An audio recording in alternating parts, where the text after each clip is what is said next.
Hello, good evening. This is Shambhavi here from Shambhavi Spectrum. Welcome to the session of SMS Sewing Machine Speaks. If you are already here, great. Do watch, do post a message here, and we can talk about sewing machines, features of sewing machines. And if you are not here and you're looking at telecast later on, please do post a comment for me to know what your queries were or if I helped solve any of your queries. So last week, I started the public session live of SMS, Sewing Machine Speaks. Before that, it used to be in a group. I'm not a qualified sewista, but yes, I learned on the way. It was my cousin who posted a query, Vidyatanga, hello, for when you watch this later. And she wanted to know about bobbin and loading of bobbin, which I gave her information, which I'll share again. A very simple challenge which we have is when we are loading the bobbin, if we don't use the pathway which has been prescribed in the machine, there is invariably breaking of thread. We need to make sure that we are purchasing the correct bobbin type for our machine. Earlier, we used to have the stainless steel ones, then you have the plastic ones, and then you also have plastic curved ones. But just make sure, and the best person to give you this information is actually the shopkeeper. So sometimes buying from Amazon may be not so good if you don't have the correct information. In case if you're purchasing from Amazon or anywhere online, then I would always recommend for you to look at the review section and find out what was the feedback on that particular model of the bobbin, whether it was suitable or not. And sometimes you can actually, even before you do a purchase, you can request people who have purchased earlier to give you information. So that is one method of finding out about bobbins. And nowadays, as I mentioned previously in my last session, you have top loading of bobbin, which really helps us because we don't have to then look underneath the machine, look under somewhere where you can't really properly see it. You need to place the shuttle of the machine properly, of the bobbin properly. Now you don't have to do all those things. Also cleaning up using a brush, a soft brush, which comes with the machine. Or if your machine is very old, then using maybe a paintbrush or one of those thicker paint brushes, not just the normal artist brush, can actually help you clean up your surface of where the bobbin is loaded. Keeping the machine lint-free actually really helps in preventing breakage of thread.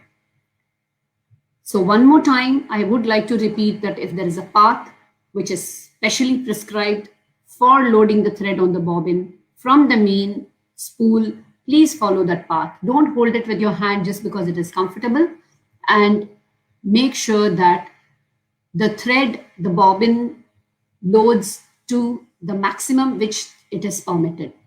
Now, earlier our machines used to have, when you were loading the bobbin, the whole machine part, the needle part would actually move up and down.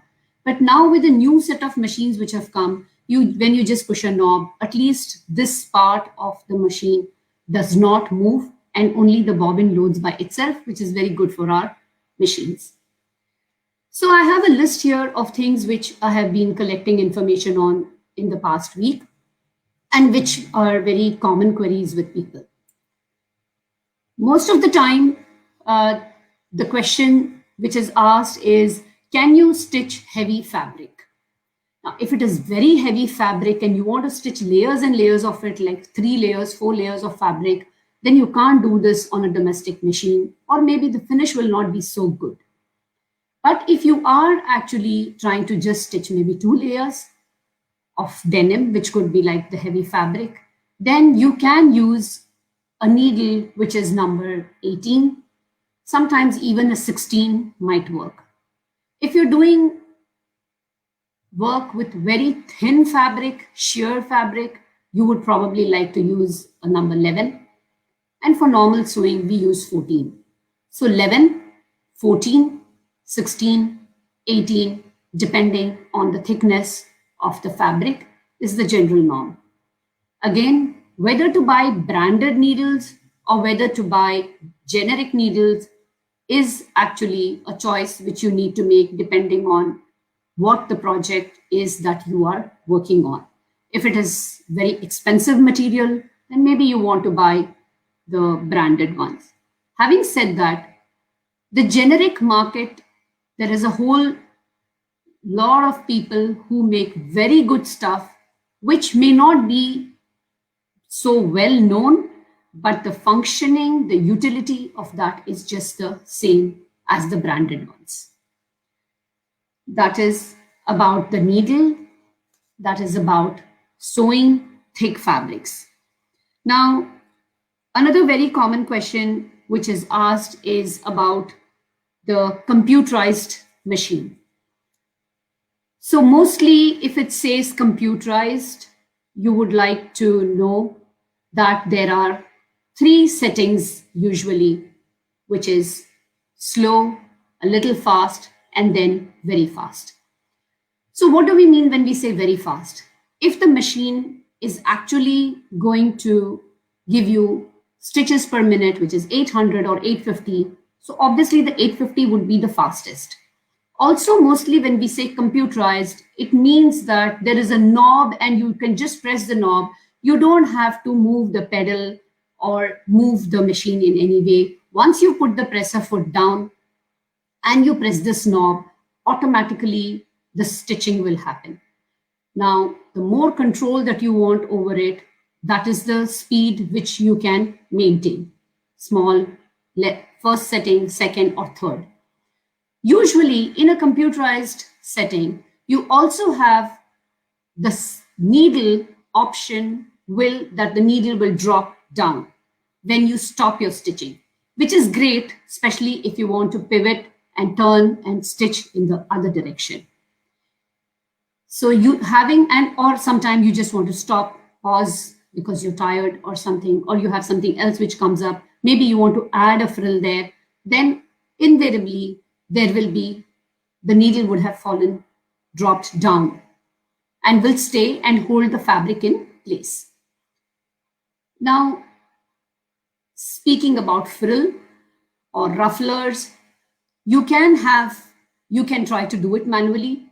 You can do it before you get onto the machine. You use a hand, the typical traditional way in which you do, or you get a whole set of feet, especially nowadays with the low shank presser foot.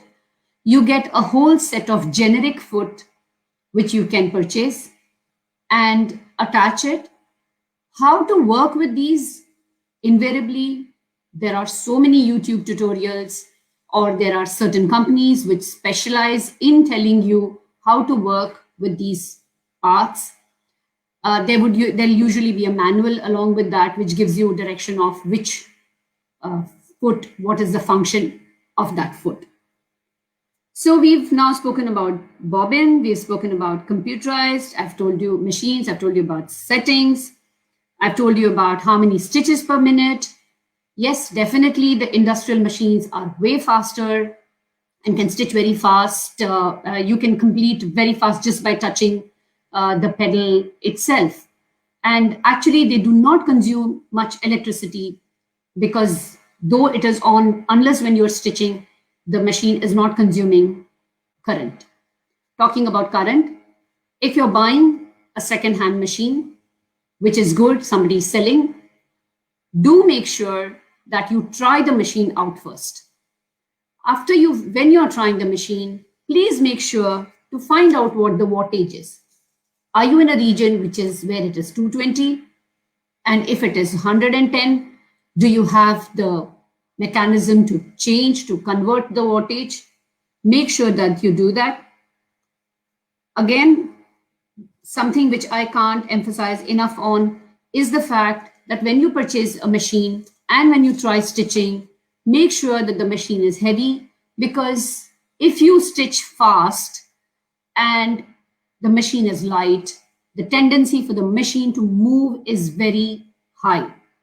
And then you can make mistake in the way in which you are sewing. Another point to note, whether you're buying a normal machine or a sewing machine which is computerized, is the stitch length. Sometimes you have 4 mm, sometimes you have 4.5 or 5. And what is the width? That means the maximum stitch length can be 4 mm. You may actually be seeking higher. In that case, for depending on what your work is, in that case, you need to make sure that you get higher length, a machine which has higher length. Most of it is 5 mm is what is maximum. The thing which I want to wrap up with today's session is what was told to me by the person who services the machine. When you move your machine from one place to another, because we have portable machines, when you move it from one place to another within the house, or when you finish your task, just put the presser foot down, because it's very likely that the presser foot, because it's a low shank machine, it can come off easily and you may actually lose it, or it may fall off somewhere, or it may shift the timing of the machine as such. So make sure that you keep the presser foot down. Last but not the least, think of the money you put into your machine as an investment with yourself for doing your alterations, maybe for doing your small hobbies, small projects that you want to do. You don't necessarily have to end up stitching. And now, of course, we have Dhanteras coming up. So go ahead, instead of spending a lot of money, if you want to do something small and something for yourself, go ahead and get yourself a sewing machine. Check out the features. Come back to me if you need some help or if you need some suggestions. There is no brand allegiance, as I keep repeating. Happy Diwali, everybody. Thank you and bye-bye.